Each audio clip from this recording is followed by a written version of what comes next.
aprovechar bien el tiempo. Vamos a poner a grabar.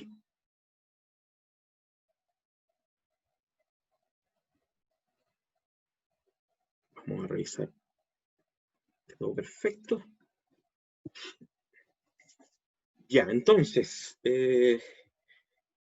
¿quiénes están en línea? Tenemos a Carla de El Salvador, a Dani, Daphne, Inger, Josué, Karina, Carlita, Melanie, Richard Robinson, Wendy, bueno, y todos los demás que grabado o que entran un ratito más.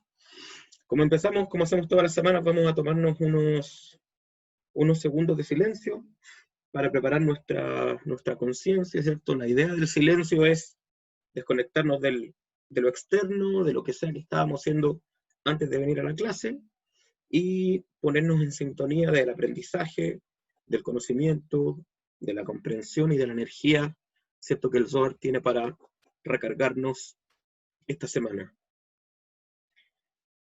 Les invito, ¿cierto?, a que hagan una inspiración muy profunda y se mantengan en silencio unos segundos.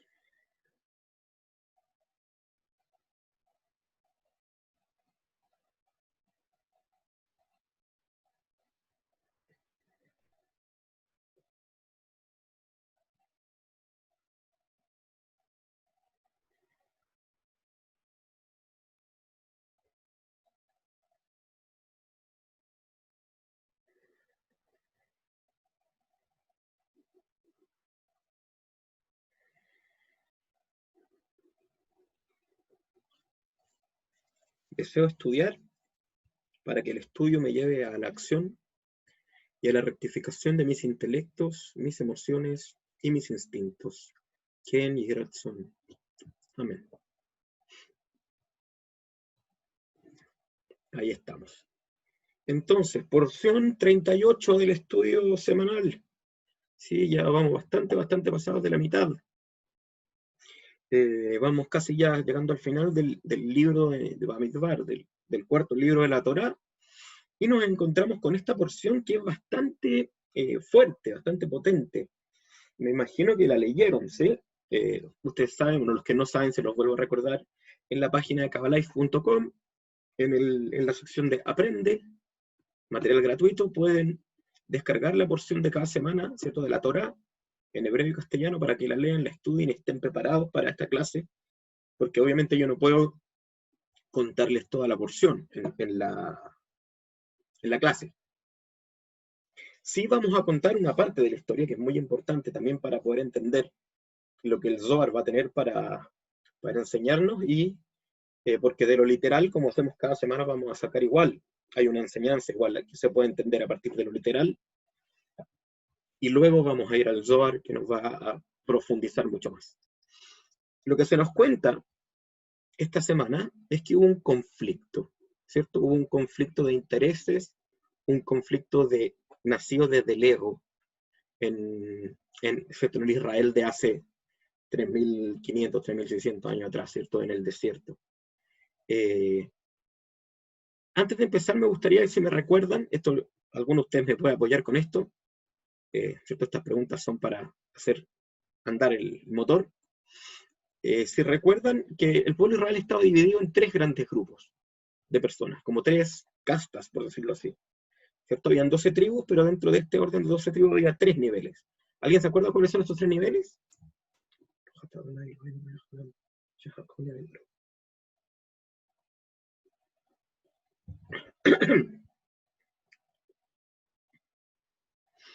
¿Lo pueden contestar por el chat?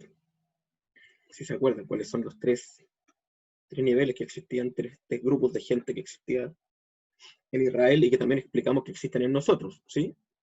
Espero que se acuerden. Vamos a dar unos segundos. Si no se acuerdan, bueno, se los dije. Bien, Wendy dice Cohen, sí estaban los Coanim, ¿cierto? Los sacerdotes, ¿sí? Que ahí estaba Aarón. Aarón era el primer sacerdote y luego sus descendientes fueron sacerdotes. Muy bien. ¿Quién más? Los levitas, muy bien, era el segundo grado, ¿cierto? Los Cohen eran parte de la tribu de los levitas, pero eran de un nivel más alto, ¿cierto? El descendiente de Aarón. Y luego vienen los levitas, muy bien. Y el tercer grupo,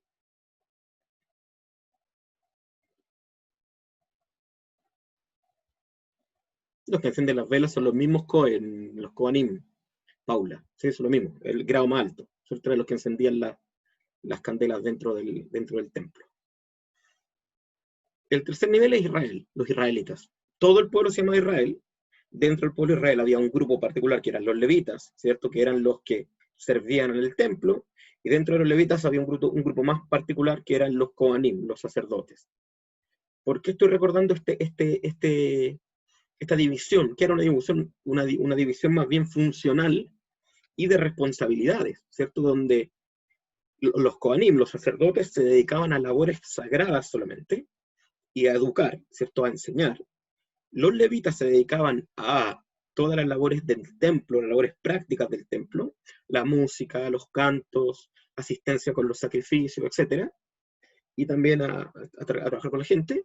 Y Israel era todo el pueblo, ¿cierto? Ellos también eran israelitas, pero tenían este rango. De hecho, tienen una genética distinta. Hoy día está demostrado científicamente que los Kohanim, los descendientes de Kohanim y los descendientes de Leví, comparten su gran parte con la mayoría de los israelitas, ¿cierto? Pero tienen genes distintos. O sea, está el gen Cohen y está el gen levita. Muy, muy interesante eso.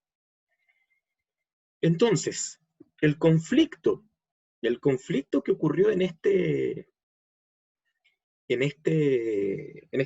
texto de la Torá, me imagino que lo leyeron, para acordarnos que fue en esta porción que ocurrió este conflicto, y un conflicto muy interesante, es recordar el nombre de esta porción. Esta porción se llama Korah. Korah, ¿sí? ¿Quién era Korah? Esta es una de las pocas porciones de la Torá que tiene nombre de persona, en este caso de una persona no muy positiva, ¿sí? Como vamos a ver que después en 2 clases más vamos a tener otra porción que se llama Balak, que es otra persona no muy positiva. Y tuvimos hace un tiempo un par de otras porciones que se llaman con nombres de personas. ¿Me pueden recordar alguna? ¿Alguien puede escribir ahí en el chat alguna porción de la Torá que tiene nombre de una persona? ¿Sí? Hay un par más al menos. ¿Mm? Bien, Robinson dice Noé, claro, la porción Noah. Bien, Wendy, Pinjas, ¿sí? Que la vamos a ver pronto. Hayé Sará, ¿cierto? Las vidas de Sará también. ¿Alguna otra? ¿Alguien se acuerda de alguna otra? Ya, también está Itro. Itro, ¿se acuerdan del suegro de Moisés? Itro, esa es la que faltaba. Entonces, cuando una porción se llama como el nombre de una persona, significa que algo hay en el nombre de esa persona. ¿Sí? Algo hay en el nombre de esa persona. ¿Sí? El Rab Shaul Marj decía, Korah se parece a la palabra coraje, pero en mexicano, porque en Chile, ¿cierto? Si decimos coraje, es valentía. Pero en México, coraje es enojo. Me da coraje, es como que me enoja. Y porque la Torah nos muestra que Korah era muy enojón, era un hombre airado, era un hombre con mucho ego. ¿Sí? Lo interesante de la porción es que Korah es parte de los levitas, de los levín. De hecho, es un príncipe dentro de los levín, era un dignatario, como si fuera hoy día un senador, una cosa así, ¿cierto? Entonces, una persona importante, de un puesto, de un cargo importante, dentro de los levín, trabajaba como levita. Pero eh, algo ahí le entró por aquí, por acá, y le empezó a sentirse envidioso de Moshe, porque Moshe era el líder del pueblo, era como el rey, digamos, y de Aarón, que era el Cohen, y desafió a Aarón y a Moshe, ¿cierto? Y les dijo, ¿por qué ustedes, y aquí partió con una mentira, casi siempre cuando alguien quiere desafiar o ¿cómo se dice? Conmover una situación, no es completamente honesto.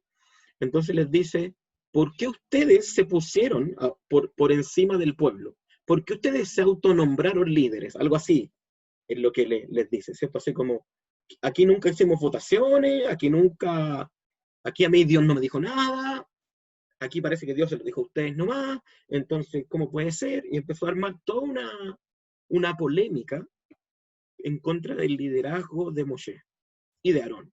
Moshe como levita, el líder del pueblo, y Aarón como Cohen, como sacerdote. Y se le unieron dos otros enemigos que Moshe tenía desde mucho antes, ¿sí? Desde que estaban en Egipto, Datán y Abiram, que también eran otras personas con dinero, ¿cierto? Poderosos dentro de Israel. Y además se le unen 250 personas más. O sea que algo de movimiento generó en el pueblo este señor Korah. Va, ¿cierto? Y como diríamos en buen chileno, le echa la foca a Moisés, ¿cierto? Lo encara, le dice, oye, ¿qué te venía a ser el jefe? Y Aarón también, ¿qué te venía a ser el jefe tú? Si a mí Dios no dijo nada. ¿Nosotros acaso no somos también sagrados? ¿Nosotros también levitas? ¿Y acaso todo Israel no es sagrado porque ustedes son los jefes? Y empieza a usar verdad mezclada con mentira, así como los nazis, mezcla verdad con mentira, y convence a mucha gente. La actitud que toma Moisés es desde como él era, ¿cierto? La humildad. ¿Sí? Él era muy humilde. Entonces le dice, mira, ¿para qué vamos a pelear? Somos hermanos, ¿cierto? Somos parte de un mismo pueblo, parte de la misma tribu. ¿Para qué vamos a pelear?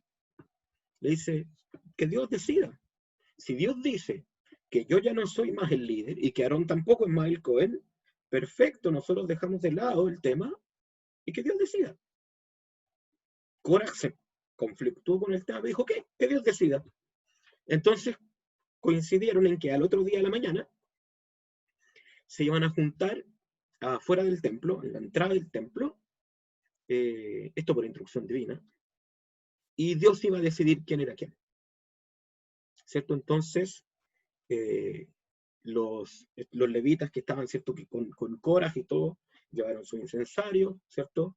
Estuvieron todos de pie, las familias de Korah estaban también cada uno en sus casas, esperando a ver qué ocurría, y todo el pueblo estaba despierto, atento.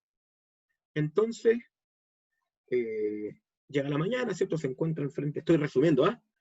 Se encuentran frente al templo, ¿cierto? Al Mishkan, esta carpa, ¿cierto? Que funcionaba como templo en ese momento, esa construcción portátil. Y en ese lugar se dice, entonces Moisés le dice a Korah, ok, que el creador decida quién es quién, a quién le toca. Entonces se escucha una voz que le dice que le indiquen a las personas de Israel que se alejen de Korah, de sus familiares, de sus tiendas y de las tiendas de las personas que apoyaron a Korah, que se alejen de él. Entonces, dice la Torá, que salió un fuego del templo y quemó a todo el grupo de gente que estaba con Korah, ¿sí? Y se abrió la tierra, y se tragó a Korah, y se tragó a sus familiares, y se tragó sus tiendas, y se tragó sus burros, y se tragó sus vacas, y se tragó sus riquezas, y se tragó todo. Y se cerró la tierra. Entonces se confirmó que Moshe era el líder y que Aarón era el Cohen. ¿Sí? Y hubo una segunda confirmación de que Aarón era el Cohen. Porque, bueno, dijeron, bueno, ok, se confirmó que ellos son los líderes, pero ¿por qué no va a ser Moisés el Cohen? Porque Aarón. Y además Aarón, ¿cierto? Que también viene de una familia, porque otro descendiente de esa familia no puede ser el Cohen. Entonces hicieron otra prueba. Y le dijeron a cada uno de los que podrían ser Cohen que trajera una vara. Una vara. Y esa vara la pusieron en una caja marcada. Cada vara tenía el nombre de cada uno de ellos. Y en la mañana, todas las varas estaban igual, pero la vara de Aarón había florecido. O sea, era un palo de un ciruelo, pero le habían salido flores de ciruela. Entonces se confirmó que Aarón era el Cohen. ¿Ya? Las implicaciones que tiene esto son inmensas, podríamos hablar todo el tiempo, pero tenemos que ir al Zohar. Pero hay una cosa bonita que explica el Rav Menachem Azaria de Fano en su libro Gilgulei Neshamot. Explica que aquí se termina de resolver el Tikkun de Moshe, un Tikkun de Moshe que traía de una vida pasada, y se termina de pagar una deuda que traía Korah de una vida pasada. ¿Alguien sabe quiénes habían sido Korah y Moshe en la vida pasada, donde generaron este conflicto y que ahora este conflicto se acababa de solucionar? Probable que no lo sepan, o a lo mejor sí, no lo sé. Además, ustedes son muy estudiosos, entonces lo más probable es que sí. ¿Alguien sabe? Muy bien, Daphne, muy bien, Robinson. Caín y Abel, ¿sí? Korah fue Caín y Moshe fue Abel. En la antigüedad, Caín mató a Abel, ¿cierto? Para que quedarse él como el único heredero. Y está escrito que la sangre de Abel clamó desde la tierra. Entonces se volvieron a encontrar. Y de nuevo, Caín quiso tomar el mérito, que no era suyo, ¿sí? Pero interactuó, ¿cierto? El sistema, ¿y qué pasó? La tierra, la misma tierra de donde estaba la sangre de Abel, que clamó por justicia, la misma tierra se tragó a Korah e hizo justicia. No vamos a profundizar en eso mucho más ahora, pero es un dato interesante a saber, ¿sí? Muy, muy interesante. Ahora, ¿qué más podemos aprender? ¿Qué podemos aprender en lo práctico para nuestras vidas de esta parte, de lo literal, antes de dedicar la segunda parte de la clase a lo Zohar, a lo más profundo? Que lo que es tuyo te llega a ti. Lo que es para ti te llega, te va a llegar. Simplemente tienes que estar preparado. Lo que te va a llegar a ti te va a llegar. Cuando tratas de tomar algo que no es tuyo, que no te lo dieron a ti, ¿cierto? Que no te llegó de forma natural a ti, que no te llegó como consecuencia de tu compromiso, de tu esfuerzo, de tu trabajo, y te llegó, sino que tratas de tomar algo que le dieron a otro, porque te da envidia, porque, pucha, yo lo quiero, porque eso me gusta, porque esa vida me gusta, qué sé yo, y tratas de tomarlo, no solo no lo consigues, sino que provoca un conflicto tan grande que muchos pierden incluso lo que tenían. Incluso ellos perdieron su vida. De hecho, en el verso anterior al verso que vamos a estudiar hoy, que es el verso que estudiamos el año pasado, si alguien quiere se puede dar esta semana el trabajo de ir a el canal de Kaba Life en YouTube y buscar Korah del año pasado y ahí estudiamos eso, esa parte.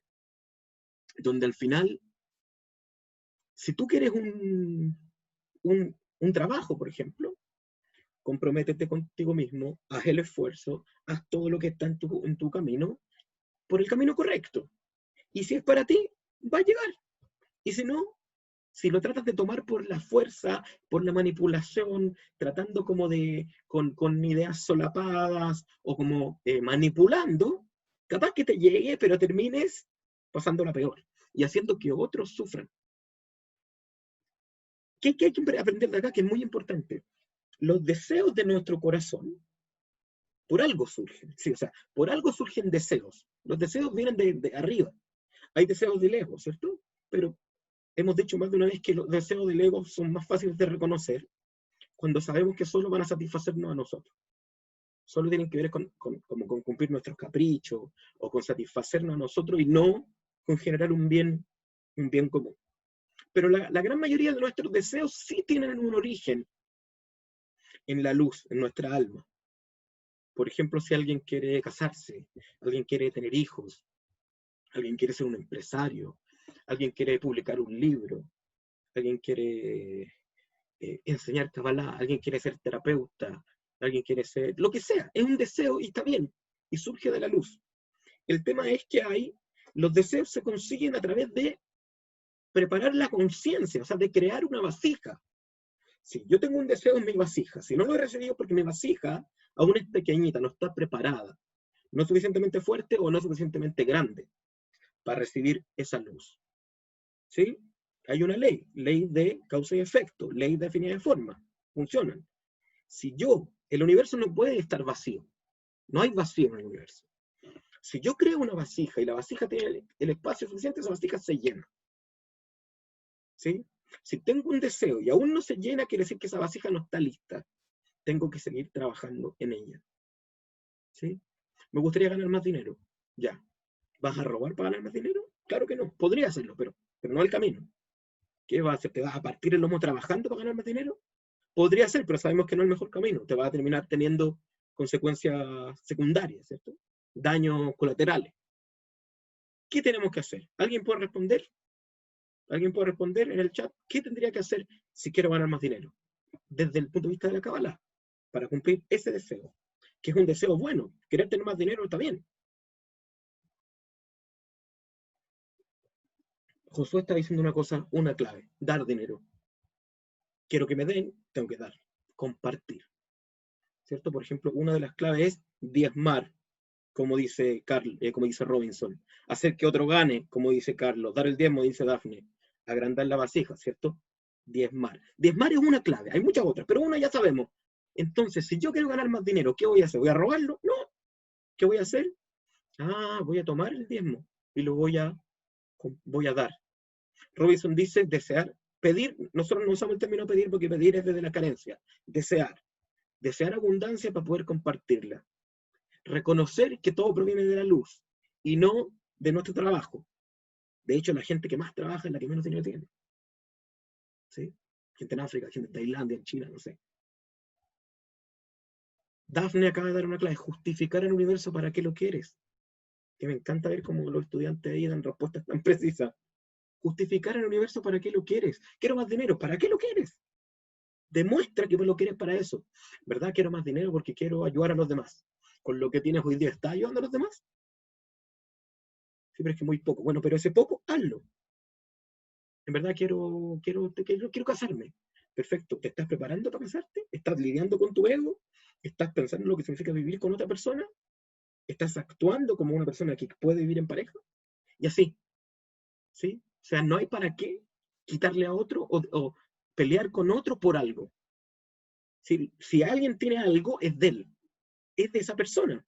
El universo se lo otorgó por alguna razón. Ley de atracción y afinidad de forma. Causa y efecto. O sea, el otro día, en un grupo en el que participo los lunes de conversación, alguien decía, pero es que a veces a uno le da rabia, ve que hay gente, los políticos, no sé qué, que ganan y explotan. Yo digo, yo no los voy a juzgar, ni voy a desear lo que ellos tienen, porque yo no sé lo que ellos hicieron en esta o en otra vida para merecer eso que hoy día tienen. Porque si lo tienen es porque lo ganaron, de alguna manera. Aquí, en otra vida, por alguna cosa que no sabemos. Entonces, cuando yo empiezo a desear lo del otro, decir, oye, esa casa me la debería haber comprado yo, no debería por qué tenerla ella. O no deberían haber ascendido a ese, me deberían haber ascendido a mí. O mira, ese tipo se fue con ella en vez de venirse conmigo. Si empiezo así, lo que estoy haciendo es decirle al universo que no confío en él. Estoy diciendo al universo, te equivocaste, le diste a él lo que era para mí. No, no, no. Si es para ti, va a llegar. Prepara la vasija. Bien, vamos a avanzar para que no se nos haga más larga la clase de lo normal. Vamos al verso del Zohar de esta semana. ¿Sí? Zohar Parashat Korach, Pasuk 5, verso 5. ¿Sí? Vamos a poner la flechita en la pantalla para poder ir guiando la lectura. No nos olvidemos que el trabajo de escanear el Zohar no es solo que vamos a mirar unas letritas, sino que lo que vamos a hacer es conectar nuestra alma con la energía de esta semana, ¿cierto? Con la energía que rige el mundo durante esta semana. Les invito a hacer una inspiración profunda para concentrarnos. Llevamos nuestros ojos a la primera palabra del texto, y vamos leyendo todos juntos. Ustedes con los ojos, yo voy leyendo en voz alta. Korach, Azil, Be Mahloket. Mai Mahloket, Peloutá de Leila Betata. Umaan de Bai le apelegá Tikuna de alma. Y David Mekulehu Ali Almin. Mahloket. Pelugta de Shalom. Beman de Palig al Shalom. Palig al Shema. Kadisha. Begin Dishma Kadisha Shalom Ikrei.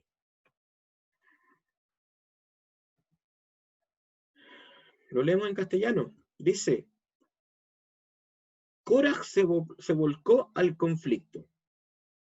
¿Cuál es el significado de conflicto? Distancia y repulsión. La distancia y la repulsión de lo que es arriba y abajo. Y cualquiera que desea posponer la restauración del universo se verá perdido de todos los mundos. Conflicto es el distanciamiento de la paz. Y quien sea que está en conflicto con la paz, está en conflicto con su sagrado nombre. Porque su sagrado nombre es llamado Shalom, paz. Ya, no está tan simple, para variar, el, el párrafo del Zohar que vamos a estudiar esta semana, ¿sí? Pero vamos a ir viendo. Entonces comienza diciendo, Korach y Azil Mahloket, ¿cierto? Korach se volcó al conflicto, o sea, Korach de alguna manera vio que aparentemente había una situación injusta, una situación que a él, a sus ojos, le parecía que no era la más correcta, ¿sí? Pero la forma en que lo enfrentó fue una forma inapropiada, ¿sí? ¿Por qué? Porque fue, como dice ahí, mahloket, un conflicto. Alguien podría venir, por ejemplo, y decir, aquí lo primero que aprendemos de esta porción es la comunicación efectiva, sobre todo la que estamos con Mercurio retrógrado. Esto viene ahí al momento preciso. Yo puedo expresar que me parece que algo no está bien de una manera correcta, amorosa, altruista. Como todo, ¿cierto? Sabemos que todas las acciones, no hay acciones buenas y malas, excepto las que nacen como el asesinato, por ejemplo, ¿sí? Pero las acciones como comunicar un conflicto, un problema, no tiene nada de malo. En la forma, Korach podría haber dicho, ¿sabes, Moshe? Tengo unas dudas. Podríamos tener una reunión, podríamos conversar, tomémonos un vinito y conversemos. Mira, resulta que nosotros, el pueblo, nosotros no escuchamos cuando Dios te nombró. Entonces, ¿qué ocurrió? ¿Me podías contar? ¿Me podías explicar? Y buscar un diálogo, un diálogo. Pero no fue eso. Él entró en un mahloket, en un conflicto. ¿Qué hizo él? Confrontó, atacó, juzgó, ¿cierto? Y además prejuzgó, porque decidió que las cosas eran como él creía. Se cerró a una resolución. Entonces, el que comienza con el conflicto es porque ya se cerró. Lo más probable es porque ya tiene definido su idea. Y ahí hay que tener mucho cuidado con entrar en conflicto con esa persona. Porque es esa persona, la que ya se cerró en su idea, a veces con argumento o sin argumento, no va a querer entrar en razón. Va a entrar al conflicto para ganar. Va a querer ganar. Y es lo que nos pasa a veces. Rabbi Nachman de Breslev le llamaba al deseo, este deseo de siempre querer ganar por ganar. Aunque no tenga un argumento, le llamaba la fiebre de la victoria. ¿Sí? Él consideraba que era una enfermedad. ¿Mm? El deseo de ganar. Y el tema, decía, es que una cosa es, él se lo explicaba a su alumno, a Rabbi Nathan Steinhardt. Le decía, una cosa es que tú entiendas que tienes razón en algo, porque tienes argumentos, porque la sabiduría te lo confirma, etcétera, y por lo tanto tienes el deseo altruista de que el otro se dé cuenta de cuál es la verdad, y que en ese caso estaría bien debatir, como dice el Talmud, debatir en honor del cielo, ¿cierto? Pero para eso tiene que venir el argumento, tiene que venir el fundamento, tiene que venir la razón. Y otra cosa es que quieras ganar porque necesitas ganar. Son dos puntos distintos. Korach podría haber dicho de otra manera, mira, nosotros también somos levitas, y los levitas somos sagrados también, entonces, ¿por qué no hacemos esto? No sé, cada 6 meses cada uno gobierna, proponer algo, no sé. Pero no, él fue y enfrentó el conflicto. Dice aquí que entró en mahloket, ¿cierto? Se volcó al conflicto. Y pregunta aquí, ¿cuál es el significado de conflicto? Mai mahloket. Y dice distancia y repulsión. Y aquí está lo que ocurre. O sea, ¿qué provoca un conflicto? Distancia y repulsión. Repulsión, ¿cierto? Ya hemos dicho que es la energía opuesta de la atracción. Y la repulsión crea distancia, o sea que crea espacio. Vamos a volver a hacer una pregunta a los estudiantes de Kabbalah. ¿Qué ocurre cuando se crea espacio que no es motivado por un deseo altruista? ¿Qué ocurre con ese espacio? Muy bien, Josué. Se llena de ego. O sea, cuando yo creo un conflicto, ¿cierto? Y de alguna manera impongo mi deseo o mi idea sobre la del otro, creo un espacio y ese espacio se llena de ego. Entonces, separo mi alma del alma de esa otra persona con el ego. Y cuando hay separación, la luz disminuye. Por eso que después cuando uno pelea con alguien, después se siente tan mal. Quizá en el momento no se siente euforia, pero al rato se siente mal. Se siente como vacío, pesado. ¿Por qué? Porque lo que hiciste fue crear un vacío. Y como en el universo no hay vacío, se va a llenar o de luz o de ego.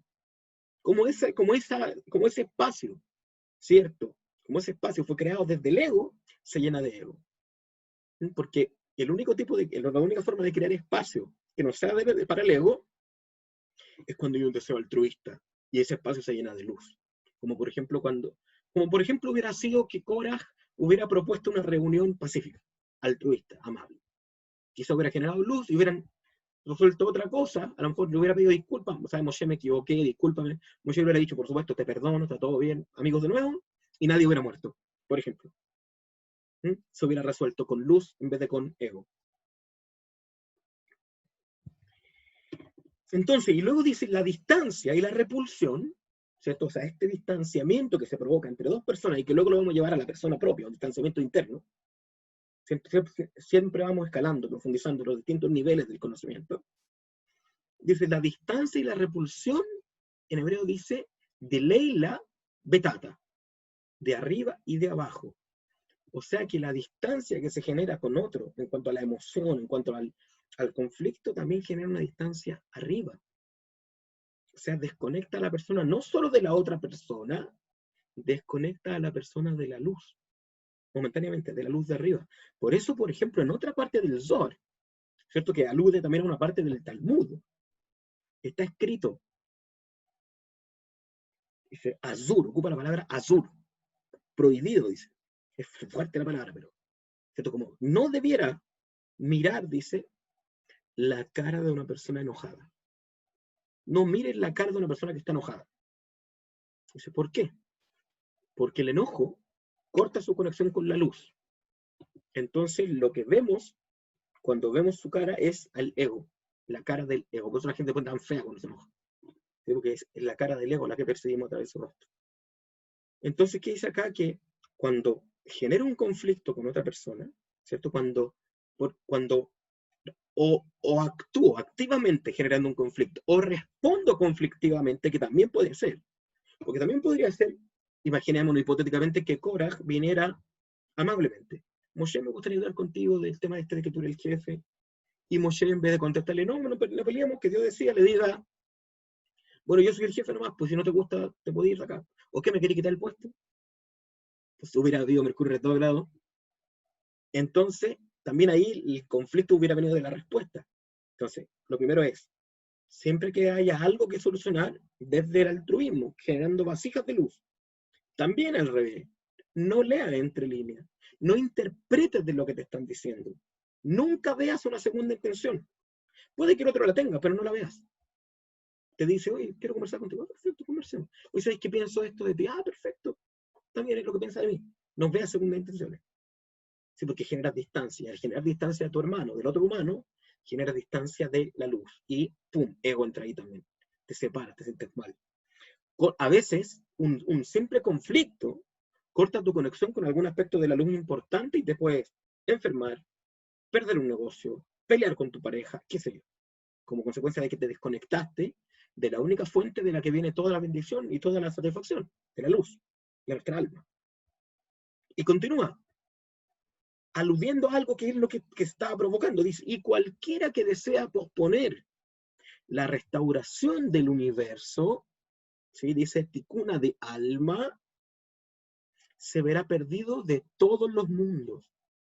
¿Qué tiene que ver esto con posponer la restauración del universo? Pregunto, ¿a alguien se le ocurre? ¿Qué tiene que ver el conflicto de Korah con Moshe? O la idea de crear conflictos con otra persona, por todo lo que hemos visto hoy, con posponer la restauración del universo. ¿No suena como algo muy grande? ¿Qué piensan? ¿Alguien se le ocurre alguna idea con respecto a eso?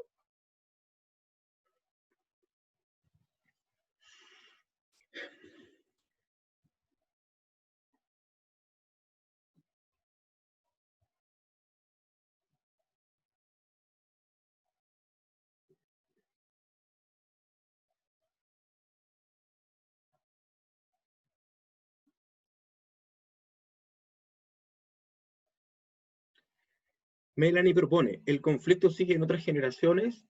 Podría ser, ¿eh? Podría ser que si no se arregla el conflicto sería... Robinson dice, estamos todos conectados, ¿ya? Si se genera el espacio, estamos generando un espacio entre la conexión que hay entre todos los seres humanos. Podría ser, si puede ir por ahí. ¿A alguien se le ocurre alguna otra cosa?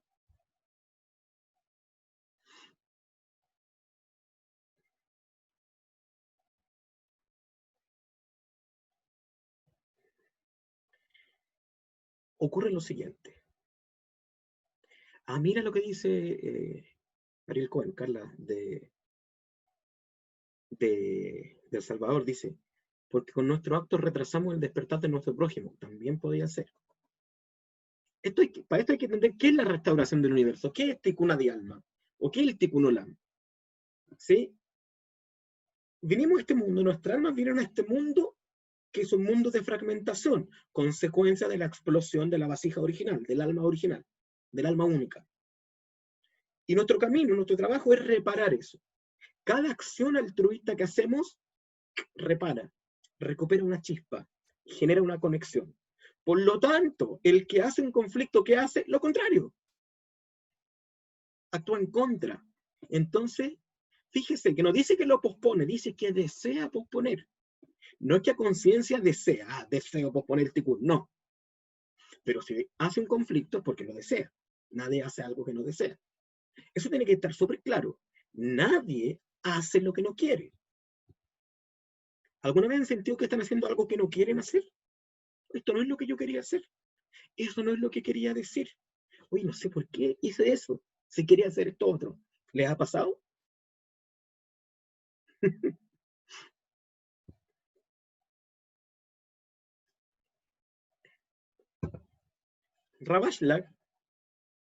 Ravashlak dice que quien dice eso no era lo que quería decir, miente. Eso era lo que quería decir, solo que no estaba consciente de que eso era lo que quería decir. ¿Mm? Pues que no lo que quería hacer, lo quería, solo que no era consciente. De hecho, todas nuestras acciones son dirigidas por nuestro inconsciente, y en nuestro inconsciente es donde tomamos la decisión. Y de ahí viene esta frase tan maravillosa que tiene mucho que ver con esto del gran psiquiatra Carl Gustav Jung, cuando dijo, mire, mientras no hagas consciente tu inconsciente, él tendrá el control de tu vida y tú le llamarás destino. Pues, ¿por qué me pasó esto? ¿Por qué la vida me trae? No, no, no. Tú tomaste decisiones que te llevaron hasta ahí, solo que no eras consciente de esas decisiones. Por eso es tan importante. Y a mí me gusta porque la Daphne siempre lo menciona en sus talleres, cuando hablamos de mindfulness. El autoconocimiento. Conoce tu inconsciente, conócete a ti mismo, medita, conócete a nivel astrológico, conócete a nivel numerológico. Cada vez que vamos aprendiendo de cómo se identifica esto que están hablando conmigo, ¿hay algo de esto en mí? ¿Para qué? Para que no te vayas a encontrar posponiendo la restauración del universo, generando separación en vez de generar unión. ¿Sí? ¿Qué dice? Se verá perdido de todos los mundos. ¿Cuántos mundos existen? Infinitos mundos, ¿cierto? Generalizado en 4 mundos y generalizado en 2, el mundo físico y el mundo espiritual. La persona que pospone la restauración del universo se ve perdido tanto a nivel material como a nivel inmaterial. Su mente, sus emociones, su cuerpo. De repente no sabemos por qué razón no se cumplen nuestros deseos y a lo mejor es porque hemos generado conflictos y que no hemos resuelto. A lo mejor hemos creado un pelambre, hemos hablado mal de alguien, y hecho que ese alguien haga otra cosa mal con otro. A lo mejor en un momento generamos un malentendido. A lo mejor le permitimos a alguien creer algo que no tenía por qué haber creído, entonces esa persona actuó pensando que eso era así, y luego se equivocó, sufrió, hizo sufrir a alguien más. ¿Mm? Cuando hagamos la meditación hoy vamos a hacer una meditación especial al final para tratar de conectar con la semilla de los conflictos que hemos hecho y tratar de repararlos a través de nuestras acciones futuras. ¿Sí? Continúa, continúa. Y dice, conflicto, mahloket, es el distanciamiento de la paz, dice. Pelugutá de Shalom. ¿Sí? Recordemos que Shalom es más que paz, pero ocupamos la palabra paz para que se entienda. O sea, es otro tipo de paz. No es la paz que nos dicen, pero cuando no hay guerra, hay paz. No, no solo se refiere a eso, sino que paz es un estado de plenitud, un estado de profunda tranquilidad y equilibrio. Eso es paz, ¿sí?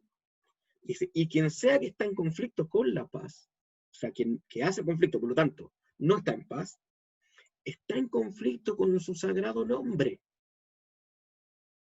¿Qué es su sagrado nombre? ¿De qué hablamos cuando decimos su sagrado nombre? Porque siempre hablamos de los nombres del Creador, siempre los nombres de Hashem. Los 72 nombres, los 24 nombres, el nombre de 42 letras, el nombre de tantas letras, los tantos nombres, los 10 nombres sagrados. Pero cuando se dice su sagrado nombre, ¿de qué estamos hablando? ¿De cuál nombre estamos hablando? De un nombre particular. Sí, me imagino que Josué quiso escribir Yud-He-Vav-He, eso. Yud-He-Vav-He, ¿cierto? El nombre por antonomasia, el gran nombre sagrado, que lo podemos encontrar, ¿cierto?, reflejado en el árbol de la vida, ¿cierto? Si miramos arriba, tenemos Jochma, tenemos la Yud, al lado Binah tenemos la He, luego al medio, al lado de las 6 severos tenemos la Vav, y abajo, junto a Malhut, tenemos la He. Yud-He-Vav-He. ¿Qué Yud-He-Vav-He? Es el nombre sagrado, pero además es la energía que sustenta los mundos. Cuando decimos que Dios es todo, es porque el nombre del Creador son unas frecuencias potentes e infinitas de energía, ¿cierto?, que sustentan los mundos. Entonces, ¿qué dice aquí? Quien está en conflicto con la paz está en conflicto con Dios, está en conflicto con el funcionamiento del sistema. Es como que está, como se dice, pedaleando o remando para el otro lado.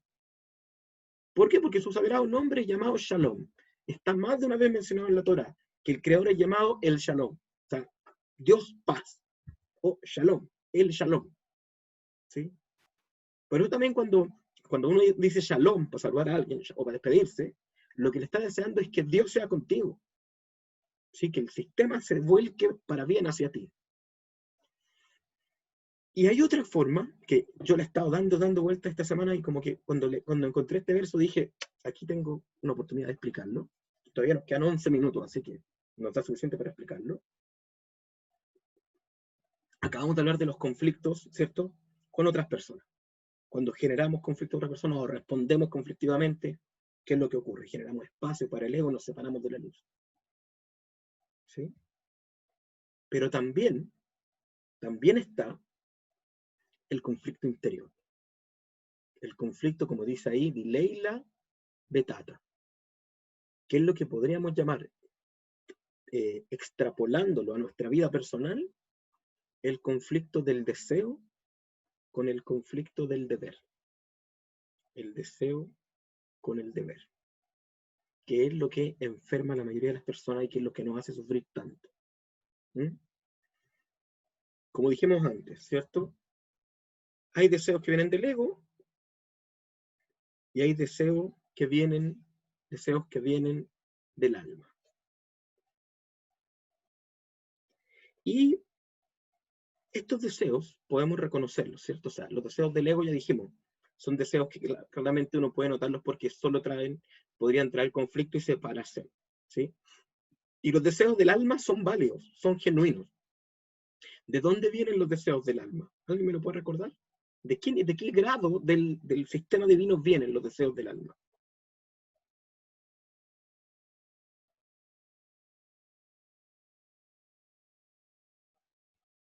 ¿Mm?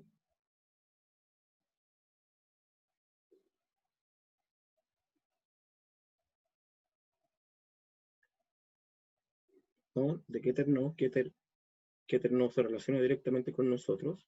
De Keter surgen los deseos, pero a nosotros, no, en Binah ya están a nivel de pensamiento, ya estamos pensándolo. De hecho, no vienen de ninguna sefirá, la sefirá es la expresión de eso. Vienen del mundo de Atzilut, del mundo de Atzilut, del mundo de la emanación, ¿sí? El nivel de Jochma, el nivel masculino, el padre, ¿sí?, del universo. El Zohar dice, Atzilut está goteando idea todo el tiempo. O sea, las ideas que nos vienen, los deseos que nos vienen, lo que queremos concretar, lo que anhelamos por nuestra vida, viene del nivel más alto divino, donde surge la semilla de la energía. Y si viene es porque tú eres capaz de lograrlo. Tienes deseo de emprender, es porque eres capaz de lograrlo. Tienes deseo de pintar un cuadro, eres capaz de lograrlo. Tienes deseo de tener hijos, eres capaz de lograrlo. Tienes deseo de tener una familia, eres capaz de lograrlo. El asunto es que muchas veces ese deseo lo enfrentamos a lo que de alguna forma, de alguna parte nos vino como que era nuestro deber, lo que teníamos que hacer o lo que tenemos que hacer. Esto es como una persona que dice, mira, la verdad es que lo que a mí me gustaría es dedicarme a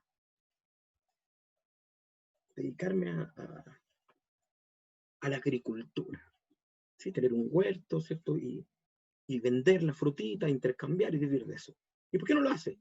No, la verdad es que tengo que cumplir porque mira, yo fui a la universidad, ¿cómo no voy a ejercer mi carrera? Entonces, el deber frente al deseo.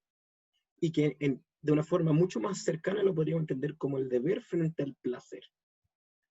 No malentendamos las cosas, o sea, esto no quiere decir que no hay cosas que tenemos que cumplir, ¿sí? Como por ejemplo, quien tiene hijos tiene que mantener a sus hijos, ¿sí? Podríamos decir que es el deber. Entonces, muchas veces estamos en conflicto con, esto es lo que quisiera hacer, pero esto es lo que debo hacer. Y existen solo dos formas de solucionarlo. ¿Les ha pasado? Ponga sí ahí en el chat si es que le ha pasado. Le ha pasado que dice, bueno, quisiera estar haciendo esto, pero en verdad tengo que hacer esto. O debo hacer esto.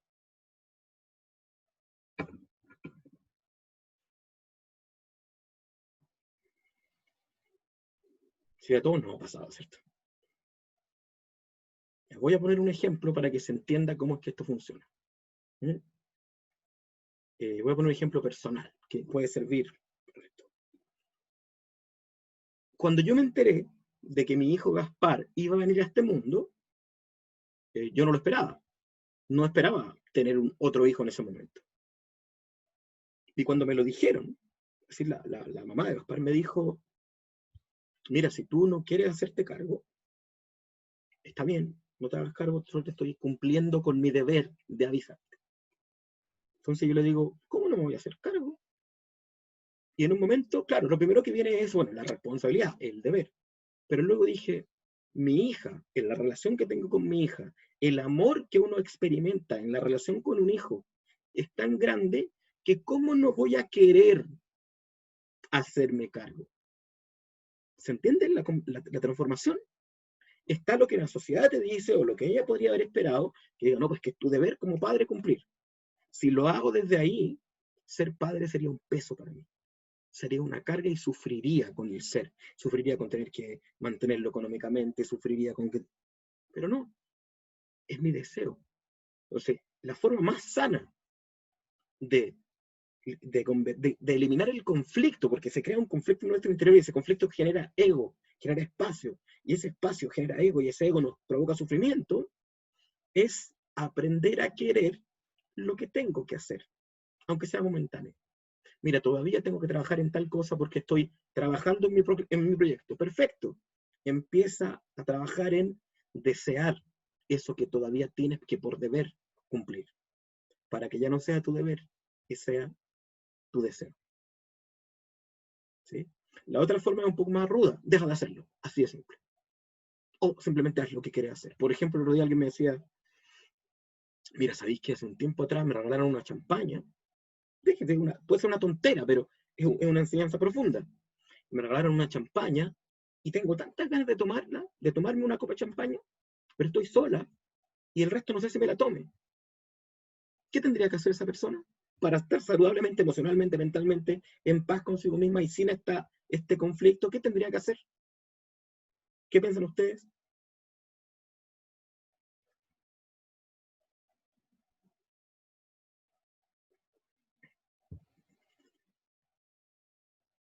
Tomarse la champaña, que se la tome, eso es lo que desea. ¿Mm? Tomársela, cumplir con su deseo. ¿Sí? De manera equilibrada, de manera altruista, no sé, se sirve la champaña, bendice, Shakol y Avitvaró, y se la toma, y lo disfruta, y listo, se acabó el problema, ya no hay más conflicto. Si no hay problema con satisfacer el deseo mientras lo haga de forma altruista. Mira, la verdad es que tengo que atender a 3 clientes, pero de verdad me siento súper cansado, verdad creo que solo podría atender a 2. ¿Qué tendría que hacer? Atienda a 2, no atienda a 3. Si su deseo es atender a 2 y no a 3, atienda a 2. No deje que el deber lo doblegue, porque cuando el deber lo doblega, sufre. O la otra solución es, tómese 10 minutos, medite, haga un ejercicio de respiración, cárguese de energía y diga, ok, ahora quiero atender a los 3. Ya no es mi deber, es mi deseo. Me va a dar placer. Si no te da placer, no lo hagas. O deja de hacerlo, o haz lo que tienes que hacer que te da placer, o convierte aquello que tienes que hacer en algo que te dé placer. Son las únicas 2 formas. De cualquier otra forma, si es solo por cumplir, si es solo por deber, vas a sufrir. ¿Sí? Es como, creo que les conté de una persona que yo conocí que trabajaba un trabajo horriblemente fome, a mi gusto. Trabajaba en una de estas winchas como envasadoras de yogurt en Soprole. O sea, él estaba todo el día viendo yogurt pasar, tenía que cambiar unas cositas de las máquinas, hasta se machucó todo el día, todo el día. Entonces decía, pero ¿cómo puedo amar? ¿Cómo puedo encontrar placer en esto tan fome? Yo le di 2 consejos. Una es, si no tienes que estar completamente atento todo el rato, ocupa ese momento para meditar. ¿Cómo está mi papá? Mindfulness. ¿Sí? Está con un audífono escuchando una clase mientras. Aprovecha el tiempo. Puede entonces amar ese tiempo. Pero la mejor forma sería ver más allá del deber, de esta obligación de estar parado viendo pasando el yogur. Piensa, ¿a quiénes va a llegar ese yogur? ¿A quiénes va a nutrir ese yogur? Quizá un niño, una niña va a estar con yogur, qué alegría. O quizá un deportista, lo va a mezclar con sus otras cosas y va a ser una bebida. Empieza a pensar en el efecto positivo que puede tener lo que haces. Entonces lo va a querer hacer. Ya no va a ser un peso porque ya no va a ser un deber, sino que va a ser un deseo, va a ser un placer. Idealmente persigamos el placer altruista, por supuesto el placer que nos conecta con la luz. ¿Sí? Entonces, si hay algo que nos va a dar placer, que sabemos que nos lo va a dar, y me lo estoy privando por un deber, analice. ¿Realmente quiere poner energía y quiere hacer eso? ¿Quiere forzarse a hacerlo? O, por otro lado, es, ok, como en verdad quiero hacer esto, entonces ya no es un deber. Entonces me voy a conectar, voy a cambiar la frecuencia, voy a decir, voy a hallar placer en hacerlo. Y si aún así no le da placer, significa que no tiene que seguir haciéndolo. Y tienen que encontrar una manera de dejar de hacer eso y empezar a hacer lo otro, lo que le da placer. ¿Mm? No podemos negarnos a nuestros deseos de satisfacción. Lo que tenemos que hacer es aprender a cómo cumplirlos, ¿cierto? A cómo integrarnos con ellos para eliminar el conflicto en nosotros, para que no haya espacio para que el ego tome el control y nos sintamos tristes, o nos sintamos enojados, o nos sintamos deprimidos, o nos sintamos agotados, sino que sintamos, ok, hice lo que quería hacer. Qué alegría más grande. Bien, vamos a meditar. Espero les haya servido la clase. Vamos a meditar para integrar este conocimiento. Les voy a invitar a que cierren sus ojos, a que se pongan cómodos, donde quiera que se encuentren.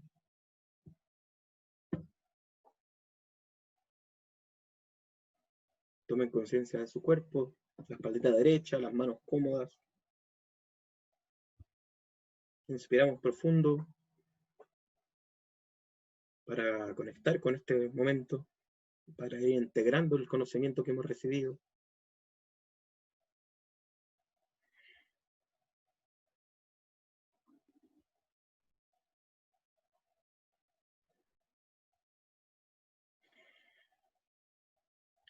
En cada inspiración se va integrando más y más esta clase, y en cada exhalación esta influye en mi mente, en mi corazón, en mi energía, mi instinto, mi cuerpo, y lo va disponiendo para poder actuar de la mejor manera.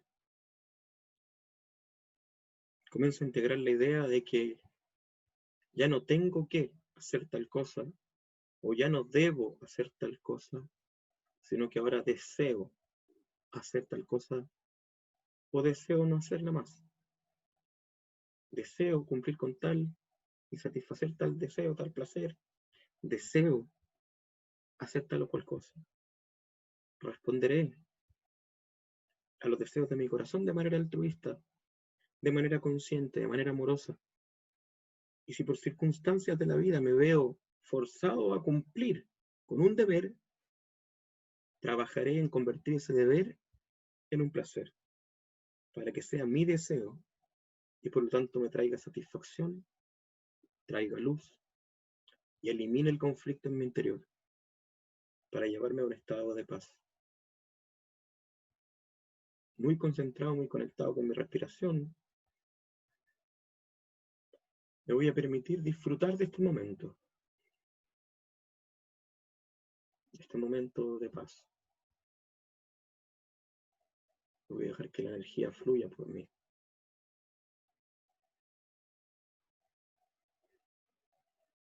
Yo voy a integrar la idea de que venir a clase los lunes no es el deber, es mi deseo, es mi placer. Terminar el libro es lo que deseo hacer. Concretar ese emprendimiento es lo que deseo hacer. Darme oportunidad es lo que deseo hacer. Abrir mi corazón es lo que deseo hacer. Decir que sí es lo que deseo hacer. Decir que no es lo que deseo hacer.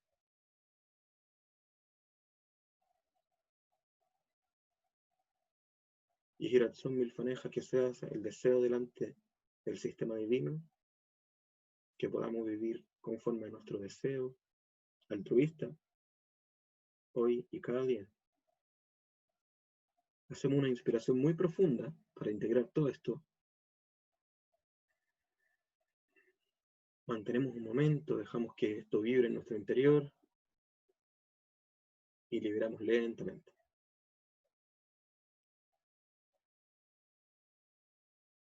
Y abrimos nuestros ojos.